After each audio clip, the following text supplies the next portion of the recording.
नमस्कार सर्वांना, माझ्या चॅनलमध्ये तुमचं स्वागत आहे। बघा, आज मी बनवत आहे बटाटा आणि वाल। ही वालाच्या शेंगा आहेत। मिक्स भाजी बनवत आहे। भाजी बनवण्यासाठी मी इथे लसूण घेतलेला आहे, 2 कांदे घेतलेत कापून आणि कोथिंबीर। हे तीळ आणि कारळ आहे ना, हे याचं पावडर बनवलेलं आहे मी, हे पण टाकणार आहे।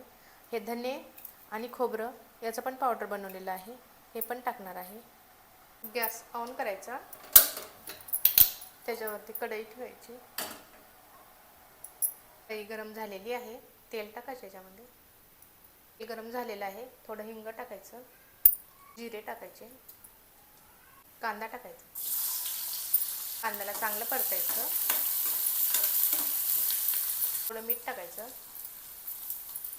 कांदा लालसर होईपर्यंत भाजायचा। लसूण टाकायचा, लसणाला पण छान परतून घ्यायचं। हळद टाकायची, हळदीला पण छान परतून घ्यायचं। तेलामध्ये हळद टाकल्यानं बटाटे टाकायचे, बटाट्याला चांगलं परतून घ्यायचं। वालाच्या शेंगा टाकायच्या, परतून घ्यायचं छान। 5 मिनिटं झाकण ठेवायचं याच्यावरती, पाणी नाही टाकायचं याच्यामध्ये। 5 मिनिटं झालेली आहेत, आता याला आपण फिरून घेऊया। वाल आणि बटाटा शिजलेला आहे। लाल तिखट, तीळ आणि कारळ बारीक केलेलं, खोबरं आणि धन्याचं पावडर, कोथिंबीर छान मिक्स करून घ्यायचं भाजीला।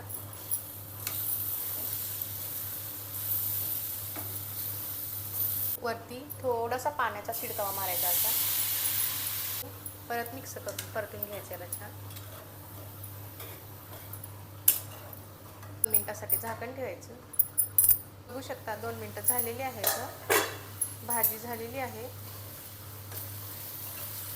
असेच व्हिडिओ पाहण्यासाठी माझ्या चॅनलला सबस्क्राईब करा, व्हिडिओला लाईक करा, कमेंट करा आणि वाल आणि बटाट्याची भाजी कशी झाली ते कमेंटमध्ये नक्की सांगा।